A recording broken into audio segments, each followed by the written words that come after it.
Brûlante. Une observation simplement pour commencer. Est-ce qu'on pourrait arrêter avec l'animal-machine de Descartes? Parce que ce que fait Descartes quand il compare l'animal à une machine, ça s'appelle un modèle. La machine, ça sert à penser à la causalité. On démarre une machine, elle produit un effet. Descartes n'a jamais dit que les animaux étaient des machines. Un modèle, ça sert à poser de bonnes questions. Oui. Ça lui sert à poser des questions. En général, quand on commence à dire, et on va parler de l'animal-machine de Descartes, ça termine par « c'est stupide ». Descartes, c'est tout ce qu'on veut, sauf stupide. Donc, il faudrait à un moment dire « non, il n'a pas dit ça ». Et il réfléchit sur des principes de causalité qui lui permettent de penser le corps de l'animal. Donc, je pense qu'on pourrait peut-être faire preuve d'indulgence parce qu'il ne s'est pas trompé. Non. Alors, merci de me fournir l'occasion de clarifier ce que je voulais dire. J'ai essayé un peu de rendre justice en expliquant que son objectif n'était pas, souvent on entend d'ailleurs encore pire que ce que vous dites, on entend que dire que l'animal est une machine, ça permet de le maltraiter, ça permet de s'autoriser à le maltraiter, par exemple. Ce n'était pas du tout l'objectif de Descartes. Je suis d'accord avec vous et je suis d'accord que ce qu'il disait, et d'ailleurs j'ai essayé de le dire, c'était une invitation aux naturalistes, en particulier aux anatomistes, aux médecins de son temps, c'était une invitation à travailler sur les vivants sans imaginer qu'il y avait des choses incompréhensibles, inaccessibles à la compréhension. Et c'était une manière de dire, venez, ouvrez les vivants métaphoriquement ou concrètement pour voir comment ça fonctionne. Et avec cette métaphore, on peut avancer dans une certaine direction. Ce qui m'intéresse un peu plus, c'est pas tant exactement ce qu'il a dit, c'est le legs, c'est-à-dire la manière dont cette métaphore a été utilisée, de sorte que de plus en plus souvent, on doit expliquer pourquoi il n'est pas si surprenant que le vivant ne fonctionne pas de manière machinique. C'est-à-dire qu'on l'a tellement intériorisé, et je parle le « on », il faut caractériser quand on dit « on », je dirais la communauté des biologistes a tellement intégré cette métaphore qu'elle est parfois surprise et qu'elle demande des démonstrations quand on explique que telle ou telle partie d'un vivant n'a pas un fonctionnement machinique. C'est ça que c'est, et c'est ce legs-là, cette approximation en miroir que je voulais contester. Après, évidemment, loin de moi l'idée de faire passer Descartes pour un... Enfin, rien que de le dire est complètement aberrant. Donc, en tout cas, merci de me fournir cette clarification. Mais bien sûr, et c'était très positif à l'époque de proposer ce modèle, comme vous dites, ou cette métaphore. Je ne sais pas comment... On peut peut-être un peu dire les deux, mais ce modèle, en tout cas, ça me va très bien. Et c'était très positif de le proposer, parce que ça permettait d'avancer, ça permettait de travailler. C'était l'époque où on découvrait la circulation sanguine. On s'est servi de modèles mécaniques pour pouvoir comprendre des portions de la manière dont fonctionnaient les vivants, mais il y a eu un glissement qui a fait qu'on est passé de mécanique à machinique 100% et qui comporte ses propres excès. Voilà, Merci. Christophe ? J'ai été peut-être un peu long. Une question qui provient d'une surprise. Vous avez parlé, mais jamais véritablement comme étant constitutif du vivant, de l'enveloppe ou de la membrane. Oui. Alors on peut faire une entrée sur le vivant quasiment topologique en se disant, mais est-ce qu'il existe du vivant s'il n'y a pas enveloppe? Ou bien il y a nécessairement enveloppe pour qu'il y ait vivant et même pré-vivant, ne serait-ce que pour séparer ce qu'il y a dedans de ce qu'il y a dehors et permettre que ce qu'il y a dedans ne soit pas systématiquement rebattu par ce qu'il y a dehors. Exactement. En fait, c'est une question importante parce que à la fois...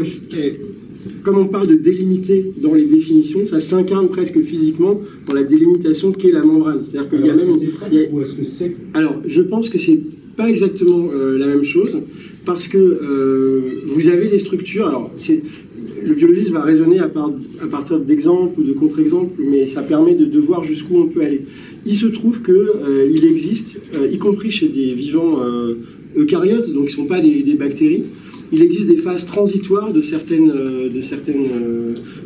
vivants multicellulaires dans lesquels il peut y avoir des excroissances sans membrane qui existent, où ce qui est le contenu de la cellule, qui est en fait plutôt un gel, on pense que c'est de l'eau, mais c'est plutôt une consistance gélatineuse, peut continuer à exister sans membrane pendant un certain temps, le temps que la membrane se reconstitue. Ça a été documenté, c'est des cas qui sont très anecdotiques, hein, qui ne représentent pas la manière générique qu'a le vivant de fonctionner. Mais qu'est-ce que ça nous dit? Ça nous dit que la membrane est une solution d'une efficacité redoutable. D'ailleurs, elles sont globalement, elles reposent toutes à peu près sur les mêmes types de molécules, quels que soient les vivants dans l'arbre universel du vivant. Donc c'est une solution qui est probablement très ancienne et très universelle. Mais vous pouvez imaginer des formes, par exemple d'encapsulation plus ou moins minérale, qui auraient pu exister à l'apparition de la vie, dans lequel ces membranes soient pas des membranes biologiques. Mais il faut, vous le savez, je pense, les membranes sont ce qui permet de délimiter, vous l'avez dit très bien, ça permet de conserver les innovations les unes avec les autres et de ne pas diluer d'un seul coup une innovation. Donc ça permet la sélection, ça permet la compétition darwinienne, même si Darwin c'est pas que de la compétition, mais on se comprend. Mais les membranes c'est aussi perméable et c'est aussi ce qui permet de diffuser des innovations. Et donc il y a une dynamique dans ce qu'est une membrane entre ce qu'elle permet d'isoler mais ce qu'elle permet aussi de transmettre. Et ça, c'est compliqué dans le vivant parce que vous avez ces deux aspects qui sont là. Mais oui, effectivement, très largement, l'existence d'une délimitation cellulaire, en tout cas dans le vivant tel qu'on connaît sur Terre, est probablement quelque chose qui explique pourquoi on pense que le vivant est un périmètre et pourquoi ça en a beaucoup les apparences. Après, on peut faire tourner des modèles où des molécules qui ont une certaine cohérence interne peuvent se passer d'une membrane. Et on peut imaginer que dans la pluralité de ce qu'est l'univers et l'infini de ce qu'est l'univers, il puisse y avoir des formes d'entités qui ne soient pas forcément délimitées par des membranes et qui puissent garder une forme d'individualité. C'est pas impossible. La chimie ne l'interdit pas en tout cas. Juste là-dessus, on peut penser à un truc, c'est dans les noyaux des cellules, les speckles et des trucs comme ça, là, c'est des changements de phase à la Tony Hyman, là, pour ceux qui voient un peu ça, où il n'y a pas de membrane en fait, c'est des sous-domaines, c'est un petit peu comme des sous-organites si on veut, qui ont leur propre logique et il n'y a pas de membrane finalement. En fait, c'est plutôt, moi j'aurais tendance à dire que c'est le comportement modulaire finalement qui est en commun. La membrane est un moyen d'être un module, mais c'est pas forcément le seul moyen. Ce que retenir en tout cas, c'est qu'on peut passer du vivant au non-vivant sans mourir entre les deux. C'est un espoir. Hein. Ça marche pas mal pour les virus, mais pas. Ouais, c'est un début. Ce qui est intéressant aussi, et je ne sais pas si ça fait un peu une prolongation à ces interrogations-là, c'est est-ce que la vie, on la définit uniquement à l'échelle de l'organisme ou est-ce qu'on va au-delà? C'est-à-dire parce que d'un point de vue opérationnel et d'un point de vue soutenabilité, finalement, ce que disait Olivier, c'est que la vie s'est définie difficilement de manière individuelle. C'est-à-dire que, et évidemment, on le sait qu'au sein d'un écosystème, tous les vivants cesseraient de l'être si les partenaires disparaissaient un jour. Donc, finalement, même si on arrive à une définition à l'échelle de l'organisme, est-ce qu'elle est satisfaisante du point de vue du collectif? Tu vas avoir quelque chose à dire, mais elle est probablement très insatisfaisante. Mais ça, c'est aussi... enfin, moi, je le prends aussi comme un symptôme. C'est-à-dire que pour définir les espèces, on les a isolées les unes des autres en les nommant avec des noms différentiels. Enfin, les spécialistes des espèces vous expliquent tous que la définition d'une espèce marche... en gros, le groupe d'individus interféconds dont les descendants sont féconds, ça marche pour des animaux voilà, d'un spectre assez limité, mais que pour des bactéries, cette définition est très complexe. Donc la notion d'espèce, elle est une approximation, elle est une classification assez rigide dans un monde qui est continu. Donc c'est quelque chose qui est... Et la définition des vivants en entités, en individus, qui sont censés être non divisibles, ils sont individus, alors on n'arrête pas de les diviser. Elle est absolument pas opérationnelle pour parler des interactions entre les vivants et de la nécessité que les vivants ont des autres pour exister, pour avoir leurs conditions d'existence. Donc c'est une définition qui est très froide, qui est très réductionniste en fait, mais qui évidemment ne parle pas de l'écologie, ne parle pas des relations entre vivants, et évidemment en ce sens elle est fondamentalement insatisfaisante. Parce que je peux Moi, j'aime beaucoup ton approche. Hein. En fait, le côté, le gradient, la continuité là, du vivant, de l'infravivant, je trouve que c'est très pertinent. Et en fait, on est tous des individus pluriels. Et qu'un être vivant, c'est un être pluriel qui, en fait, dans sa cellule, il y a des organismes, comme tu le disais. Je ne sais pas si vous pouvez, Buzz Baum a proposé que le noyau de la cellule, ce soit une archébactérie. Donc même le noyau de la cellule, ce qui contient notre ADN, qui est le sacro-saint programme, alors ce serait une archébactérie. Alors, en fait, on est des colonies, on est des colonies de colonies. Et plus on descend dans une bactérie, on va trouver encore d'autres choses à l'intérieur qui sont de l'infravivant aussi. Donc, enfin, c'est un continu et il faut accepter notre caractère pluriel, quoi, finalement. C'est ça qui est difficile pour nous, quoi, parce que probablement ce qui est difficile pour les humains, c'est que l'état de conscience, il est à l'échelle de l'individu, quoi. Et on ne peut pas dire qu'un foie ou un rein a une conscience, enfin, en tout cas pour l'instant je ne sais pas, pas connaissant. Donc il y a une cellularité là, mais ça n'a rien à voir avec la question de la vie, quoi. Ça c'est autre chose.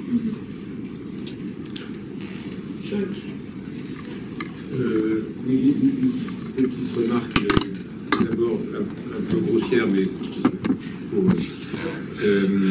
en physique, définir un état, ça dépend de la théorie. En physique classique, un état, c'est une position, une vitesse. Pourquoi? Parce qu'on a l'équation de la dynamique qui nous dit comment ça évolue. En physique quantique, c'est plus ça, c'est plus une position, une vitesse, c'est une fonction d'onde. Pourquoi? Parce qu'on a l'équation de Schrödinger qui nous dit comment ça évolue. Donc tant que vous n'avez pas la théorie qui vous dit comment ça évolue, vous ne savez pas ce que c'est que le vivant, et c'est tout à fait normal. Donc il y a du vivant, ça passe à vivant, mort, ou vivant, pas vivant, etc. C'est tout à fait normal. Mais je voulais questionner le vivant par rapport à ce que tu disais sur la coopération versus la compétition et l'exemple des arbres. Alors je vais prendre aussi une métaphore un peu violente, mais en situation de pénurie, chez les humains en tout cas, il n'y a pas nécessairement que de la coopération. Il y a aussi la logique du canot de sauvetage. C'est-à-dire le bateau coule, il y a des places dans le canot, mais il n'y a pas de place pour tout le monde. Et il pourrait y avoir de la coopération entre les gens qui sont dans le canot. Mais la condition que le canot continue de flotter, c'est qu'on soit prêt à couper les doigts et les mains des gens qui essayent de s'accrocher et de monter dedans. Bon. Alors, peut-être que ce sera ça, et ce qu'on voit en Méditerranée, ça ressemble un petit peu à ça, encore que c'est à petite échelle. Hein. On pourrait imaginer des choses à beaucoup plus grande échelle.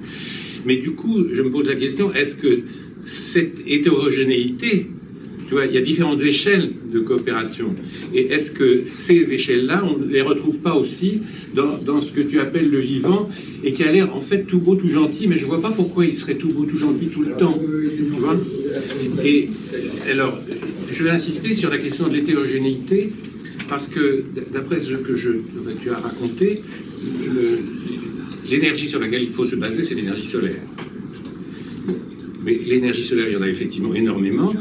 Mais comme dit mon voisin, oui, autour d'une bière, il dit ça. Je le répète ça. C'est pas un secret très grave. C'est que c'est pas un problème de quantité d'énergie, c'est un problème de flux. Et on a des structures, on a fonctionné qu'avec l'énergie solaire pendant des siècles et des millénaires, etc. Mais maintenant, on a des villes, on a des campagnes, on a des villes, et donc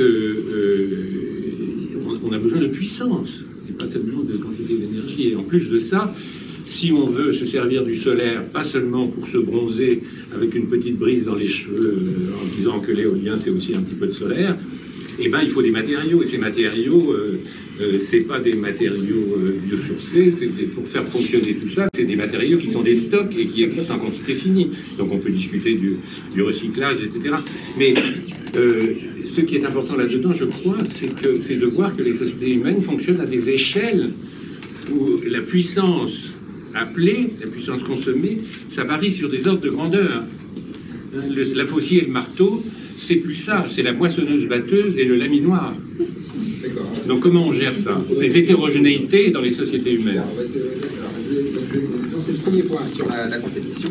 Je vais vous prendre un exemple que tout le monde a vécu pendant le confinement, le premier confinement. La première semaine du confinement, tout le monde s'est jeté au supermarché pour acheter du papier toilette, des pâtes et tout ça, pénurie, et il y avait compétition. Donc là, ça contredit ce que je viens de dire. Hein. Mais par contre, vous attendez 2 mois, 2 mois, pénurie de masques, là pour le coup, là, il n'y a vraiment plus de masques. Et bien là, il n'y a plus de compétition. Là, c'est les petites mamies qui sortent les machines à coudre et qui commencent à faire des masques en laine et qui les partagent, quoi. Donc en fait, ce que je veux dire... des usines qui se constituent et puis voilà, des millions et des milliards de masques. Voilà, après, voilà. Non, mais ce que je juge les petites mamies. Non, mais ce que je veux dire, c'est que c'est la dynamique temporelle, en fait, qui fait que à l'instant où on est dans sa tête encore dans l'abondance matérielle, on fait de la compétition. C'est pour ça qu'on est encore dans la compétition actuellement, alors que factuellement, on est en état de pénurie. Mais dans nos têtes, le ciel est toujours bleu, les arbres sont toujours verts, on mange tous les jours, donc on n'est pas dans la pénurie. Alors qu'en fait, on est dans la pénurie. Donc si dans nos têtes, on n'est pas dans la pénurie, on ne va pas faire de coopération, on va faire de la compétition. Donc le canot de sauvetage, c'est juste parce qu'en fait, on n'a pas réalisé encore. On est dans une forme de déni qui, en fait, dans la coopération, ça marche.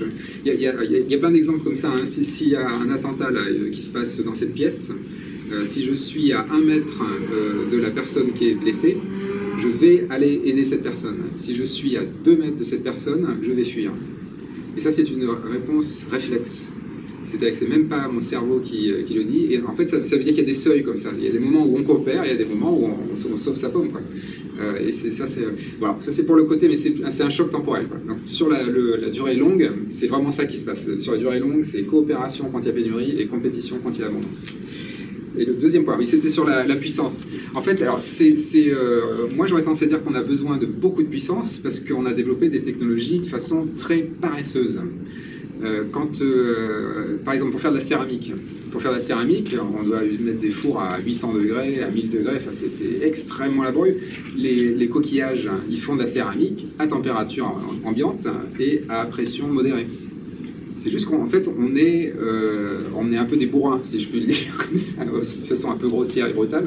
Et qu'en fait, on a besoin de beaucoup de puissance parce qu'on n'est pas très malin. En fait, on a développé des technologies, on est un peu, on est encore dans la révolution industrielle, la machine à vapeur, quoi. On va aller vers un monde où on va consommer beaucoup moins d'énergie à l'avenir parce qu'on aura trouvé d'autres façons de faire. Et donc la façon biosourcée, là, le retour aux sources, la terre crue, le bois, c'est un peu un pas de côté pour dire on est allé trop loin. Parce que si on continue comme ça, on va vraiment aller dans le mur. Mais ça n'empêche pas de continuer à développer des technologies qui ne sont pas paresseuses. Et moi, le low-tech, moi j'appelle ça du high-tech pas paresseux.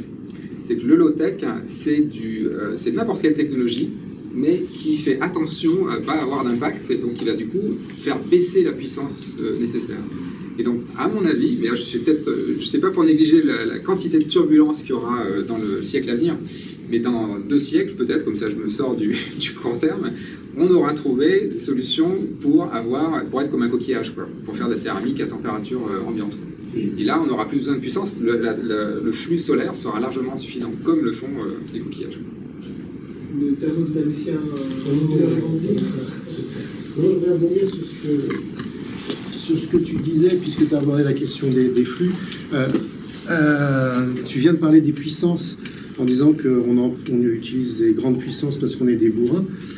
Je crois qu'on utilise surtout des grandes puissances parce qu'on veut aller vite, et qu'on a besoin d'aller vite. Et que le premier point, c'est qu'il va falloir ralentir. Voilà. Et il y a des technologies où aujourd'hui, on ne va pas du tout comme des bourrins. On les utilise, elles sont très très puissantes, elles ne sont pas du tout bourrines. Ça permet d'aller très très vite. Ça, c'est un premier point. Ce que tu disais sur les low-tech, je suis assez d'accord. Et sur le fait que ça se décline dans des technologies, mais ça se décline aussi dans l'agriculture. Quand tu parles avec un agriculteur qui est passé au bio, la première chose qu'il te dit, c'est super technique. Et ce qu'on voit aujourd'hui sur les nouvelles technologies, c'est pas du tout des trucs géniaux qui n'existaient pas hier. Pour participer à un fonds d'investissement, je vois ça. C'est des technologies qui existaient il y a 100 ans, mais quand on les hybride, ça devient super technique. Et c'est là qu'est l'innovation. C'est important de préciser ce point-là parce que sinon, on est sur un propos où on bascule rapidement sur c'est la technologie qui va nous sauver. Bon, voilà. Après, je voulais revenir sur la question des puissances. En gros, les mammifères qu'on est, puis on est à peu près à 2 watts par kilogramme. Quand on descend, qu'on arrive vers les hamsters et les musaraignes, ça va aller vers les 4-5 watts par kilogramme. Est-ce que cette échelle, on peut la descendre jusqu'à des organismes, et est-ce qu'on sait finalement que, en gros, tel type de cellule, c'est à tant de watts par kilogramme ou pas? Parce que en termes de matière, bon, on a une homogénéité à peu près, on n'a pas des ordres de grandeur de différence de flux si on regarde par unité de surface. Par contre, en termes d'énergie, je me posais la question si finalement, dans le vivant, les échelles du vivant étaient tout à peu près aux mêmes densités d'énergie en termes de flux d'énergie, tu vois, ou bien s'il y avait des endroits où ça changeait beaucoup. Et c'est très très instructif, parce que si un endroit ça change beaucoup, c'est bien parce que, alors excusez-moi, j'ai fait un peu d'anthropomorphisme, Dame Nature a eu besoin de le faire. Donc il y a une leçon à tirer. Je pense à un exemple, c'est Fleur qui utilise des mitochondries pour chauffer, pour faire du chauffage central. Et du coup, ça fait des parfums, des substances, des hormones pour attirer des mouches, etc., enfin, pour faire la fécondation. Donc là, on peut imaginer qu'on ne va pas suivre la règle, il y aura un saut, quoi. Là, il y a vraiment une production d'énergie. Mais je n'ai pas de quantification. Parce qu'il y a la public qui est sortie il y a quelques années déjà, disant que les mitochondries travaillent à plus 9 degrés par rapport à la température centrale. Ouais. C'est une illustration. Mais ça serait intéressant de savoir s'il y a d'autres leçons à apprendre.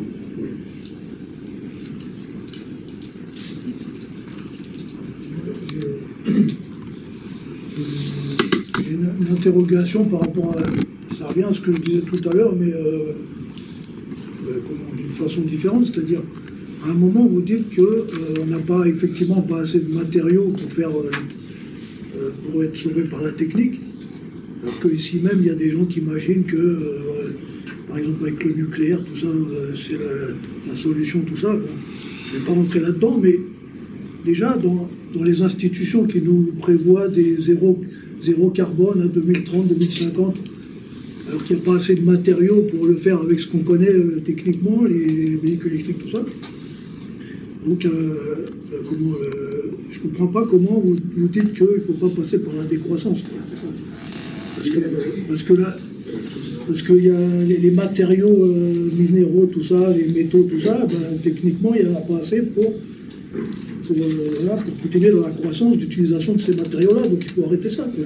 On est d'accord. En fait, ce que je voulais dire surtout, c'est que le concept de décroissance, il ne fédère pas. C'est qu'en fait, dire on va réduire, il y a certaines personnes, peut-être 1% de la population, qui est prêt à faire ça de façon proactive. L'essentiel de la population mondiale, je parle de la population mondiale, est toujours dans une dynamique de croissance, de toujours plus, etc.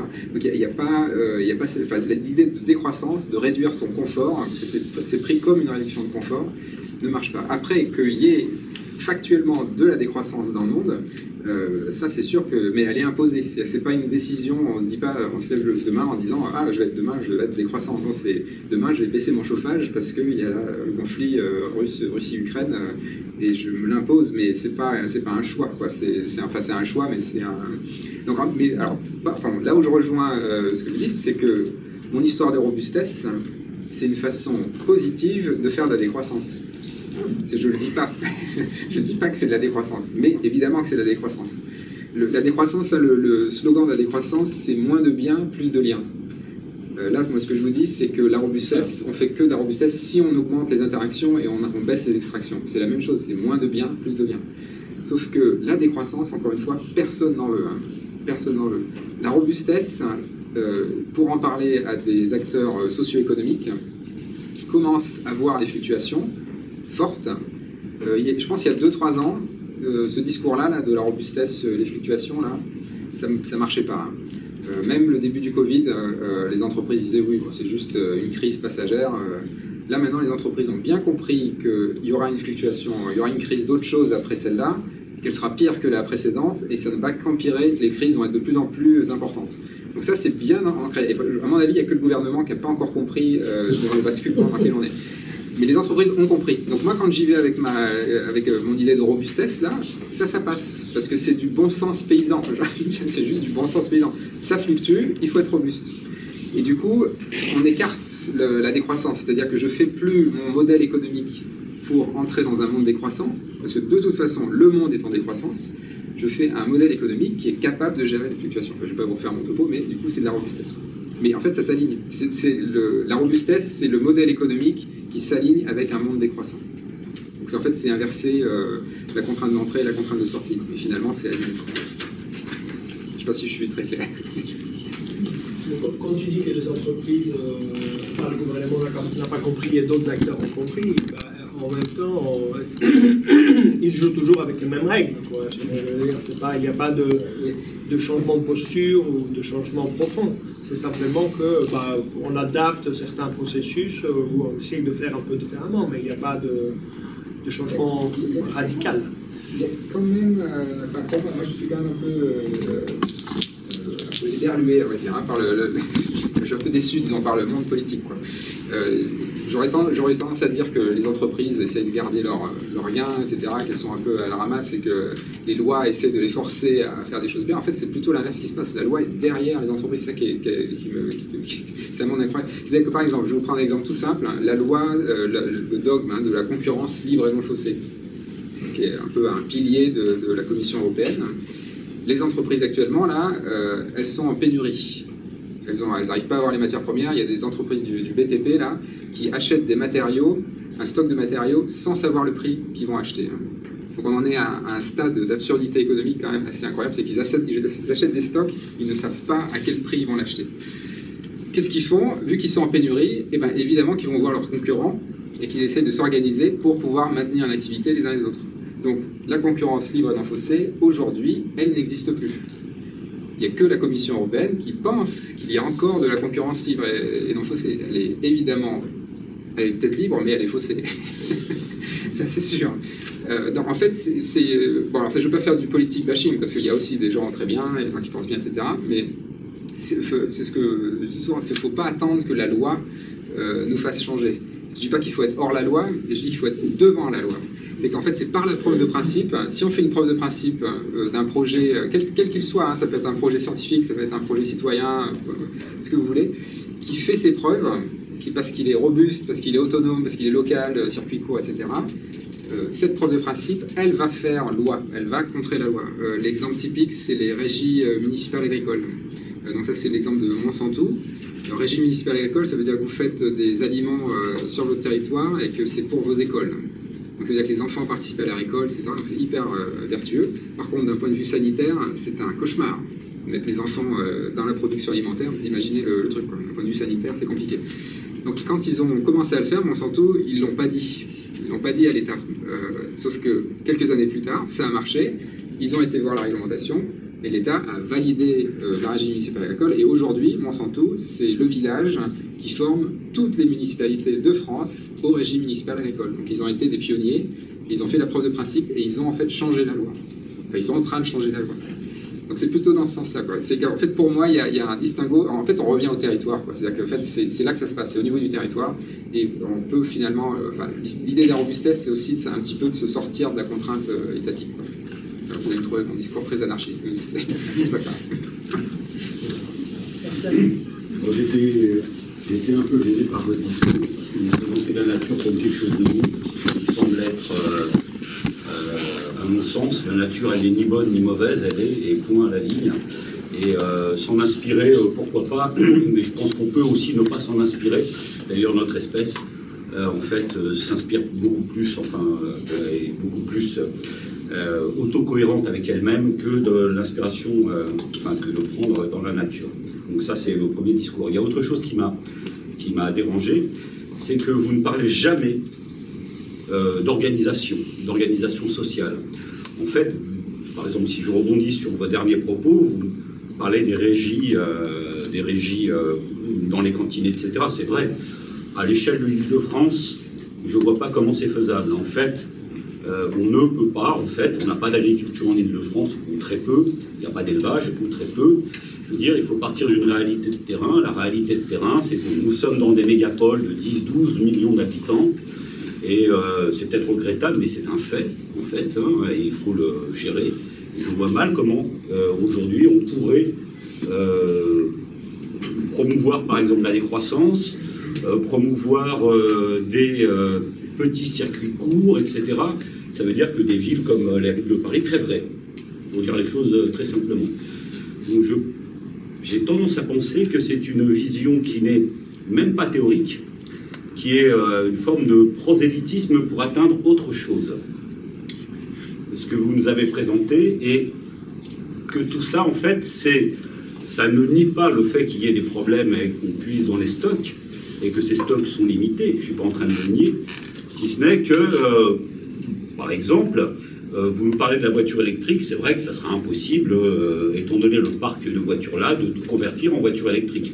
Mais ce qui importe, c'est l'organisation du travail. Ce qui est aberrant, c'est que les gens travaillent à 30, voire 50 km de leur lieu de domicile. Et ça ne relève pas de ressources, ça relève d'un mot qui, je sais, peut passer comme, pour citer mon collègue, comme un mot grossier, mais ça relève de la politique. C'est-à-dire que le projet est un projet politique et qui ne doit pas, en fait, être plus ou moins décoré par des mots qui sont « la nature est bonne »,« nous n'avons pas besoin de puissance ». Si nous avons besoin de puissance, un scanner, ça nécessite de la puissance.